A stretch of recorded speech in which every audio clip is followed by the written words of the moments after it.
Imagine waking up to sirens, not knowing that within minutes your entire world would change. This isn't fiction. This is the reality that struck Israel at 4 a.m., marking what experts call a paradigm shift in modern warfare. The coordinated assault demonstrates a frightening evolution in military capabilities. Over 300 aerial targets, rockets, drones, and decoy signals overwhelmed Israel's Iron Dome defense system in just 6 minutes. This wasn't chaos. This was a meticulously calculated strike where every second was precisely planned. The implications are chilling. We're witnessing a multi-front synchronized attack involving Iran and its proxy network. The psychological impact is devastating. Over 700,000 Israelis have fled their homes, hospitals are overwhelmed, and financial markets have frozen. This isn't just about physical destruction, it's about shattering the myth of invulnerability.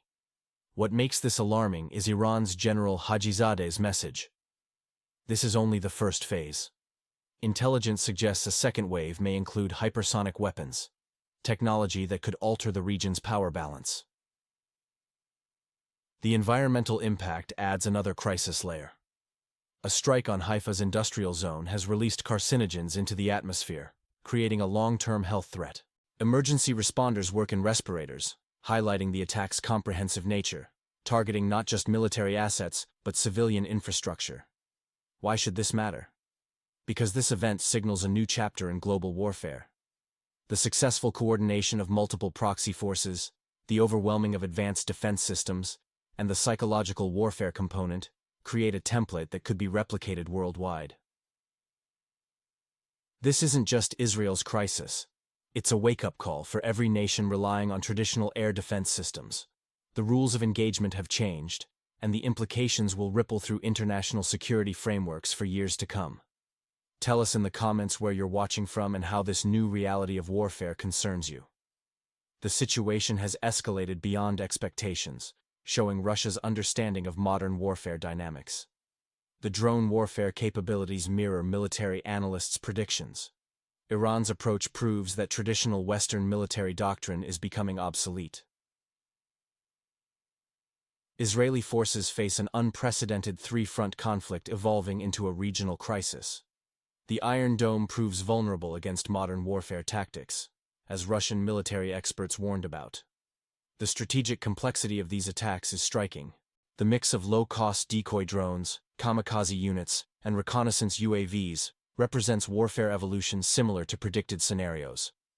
The 45% intercept rate shows vulnerability in Western defense systems. The Samad-5 drones reaching Eilat from Yemen, covering 1,600 kilometers, shows how modern warfare has transformed. This mirrors developments in Russian drone technology, advancing in range and precision. I'm interested in hearing from viewers outside Russia. How is this conflict portrayed in your media? Your perspective could provide valuable insights. Want analysis of your region in the next video? Let me know where you're watching from. The simultaneous attacks on U.S. bases in Syria and Iraq suggest a broader strategy. This multi-vector approach shows tactical sophistication that Russian military analysts have studied. While Western media focuses on individual incidents, they're missing the bigger picture.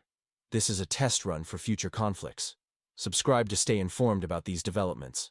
The next few days could be decisive, and I'll share exclusive analysis.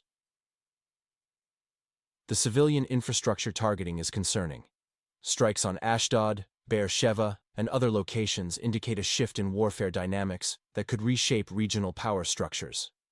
The implications extend beyond the conflict zone, affecting global strategic balances. As this situation unfolds, we're seeing validation of Russian military theories about modern warfare. The next segment will reveal details about who's controlling this conflict. Stay tuned for a perspective-changing analysis. The situation in Israel has reached a critical turning point. Citizens of Tel Aviv demand deployment of the experimental Iron Beam laser defense system. However, military officials state the system won't be operational until 2026, leaving manual targeting and night patrols as current options. Hamas's declaration that the sky no longer belongs to Israel is becoming reality. The IDF has requested the American SIRAM system for intercepting small targets, showing growing concern about drone warfare. Israel is relocating reserve air defense units from northern and eastern regions to the south and center, leaving border sections vulnerable. On June 22, a coordinated assault unfolded across multiple fronts. In Gaza, at 6:12 a.m., Hamas militants launched an operation near Nahal Oz and Kasufim. 70 armed fighters, supported by artillery and drones, attempted to breach the barrier.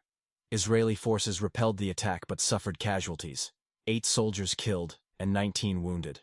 The Houthis joined from Yemen, launching 15 Birkin ballistic missiles toward southern Israel.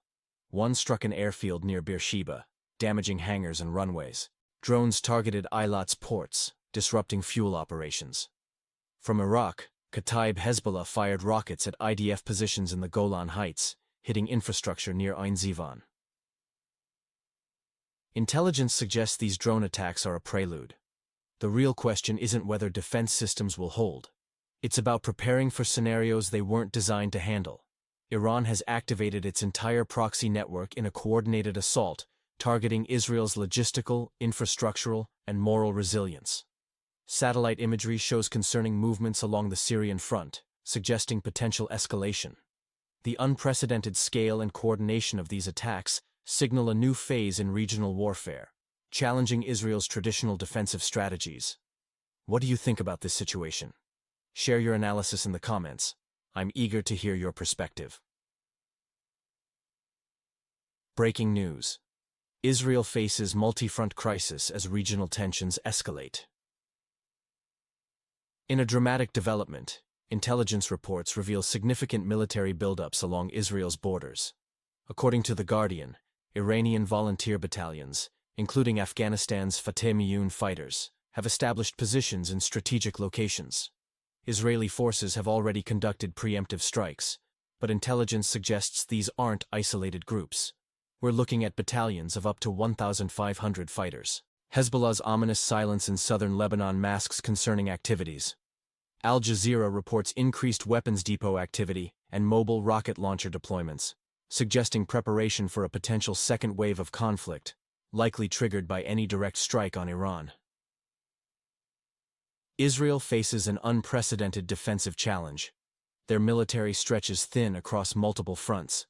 Air Force in the north, artillery in the south, and special forces in central regions, all while countering constant drone and rocket threats. Defense Minister Yoav Gallant's stark assessment: "We're fighting not just one country, but an entire system intent on Israel's destruction from within and without." The international response remains notably restrained. While the EU calls for de-escalation and holds emergency sessions, rockets continue to fall. The critical question emerges: how much more can Israeli infrastructure withstand before ground operations become inevitable? The U.S. stance particularly raises eyebrows. President Biden's careful statement supporting Israel's right to self-defense while avoiding regional entanglement speaks volumes. Inside sources reveal White House fears of repeating Iraq-Afghanistan scenarios, especially during election season. Despite logistical support, 28 transport planes from Ramstein with air defense systems and ammunition, the message is clear. Israel stands largely alone in this fight. Former PM Ehud Barak's recent statement captures the moment. "We've relied too long on external help. Israel must accept it has no more security guarantors. Iran has changed the game's rules." What do you think about Israel's current situation? Leave your thoughts in the comments. I'm sure my viewers have valuable insights to share. The situation around Israel continues to intensify. The UN's proposal for a security zone in southern Lebanon meets resistance from Israeli Defense Ministry, warning it would only benefit Hezbollah. Germany maintains caution, offering humanitarian aid while declining weapons supplies. Turkey and Qatar are stepping up involvement. Erdogan calls for eliminating Zionist aggression and proposes another Islamic cooperation summit. Qatar delivers aid to Gaza while increasing Hamas funding. Tehran celebrates openly, showing missile launches while mosques echo with prayers for victory.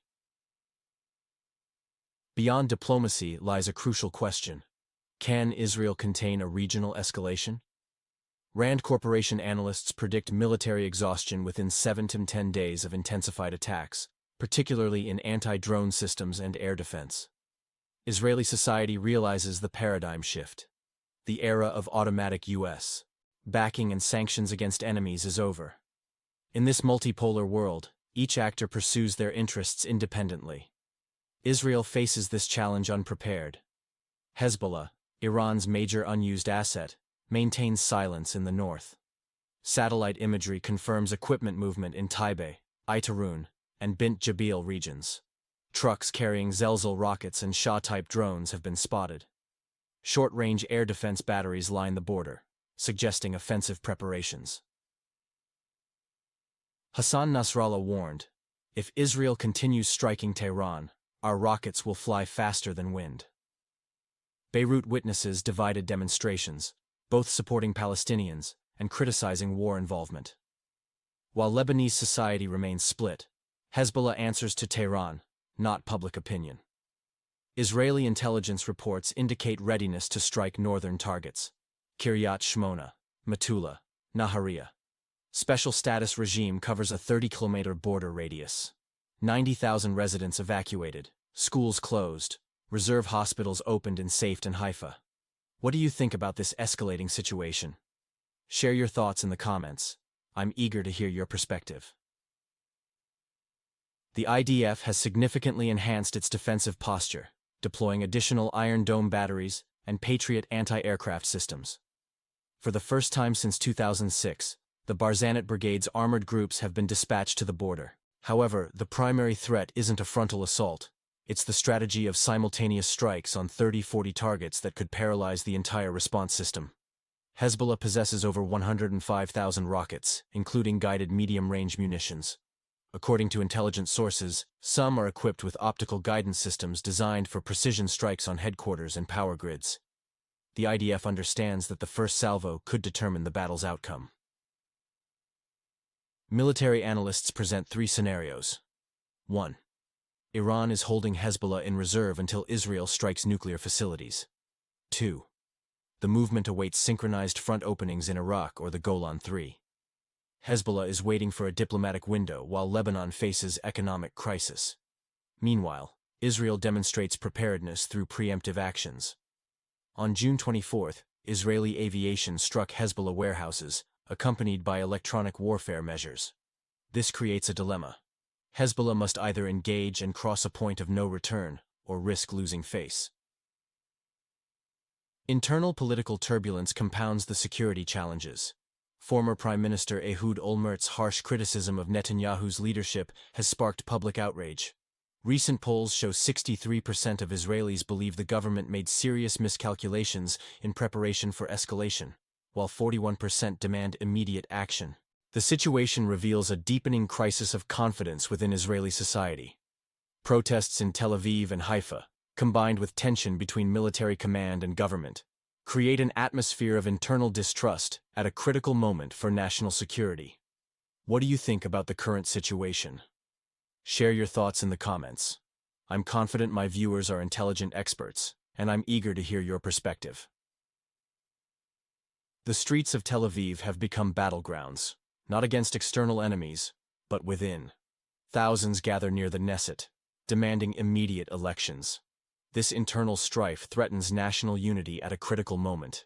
Military sources reveal deep concerns within the IDF leadership. Commanders express frustration over delayed mobilization and government interference in decisions. Reservists operate without proper rotation or clear direction. International support wanes. While the US and Germany call for restraint, they offer no guarantees. Israeli generals state, "They demand but don't help. We stand alone." The economic situation deteriorates. The stock market has plunged, the shekel weakens, and businesses shut down. Tourism has vanished, transforming Tel Aviv's center into a ghost town. Israel fights not just a military battle but an economic war. Infrastructure attacks continue. An Ashkelon power station suffered damage. Haifa's railway infrastructure lies in ruins, and Jerusalem's metro ceased operations. Citizens shelter underground, fearing an uncertain future. Netanyahu's cabinet issues brief updates while avoiding responsibility. Even within Likud, voices call for a broad coalition. The external conflict has triggered an internal political earthquake. The situation represents challenges: coordinated attacks from multiple fronts, exhausted military resources, strained air defense systems, economic downturn, internal political division, waning international support. This crisis tests not just military strength, but national resilience. Israel faces a synchronized assault from Iran's proxies: Hamas, Houthis, Iraqi and Syrian groups, all coordinated through Tehran. Hezbollah stands ready in the north. The question isn't just about military victory. It's about Israel's ability to maintain internal cohesion during this unprecedented challenge. What do you think about the current situation in Israel? Share your thoughts in the comments. I'm eager to hear your perspective.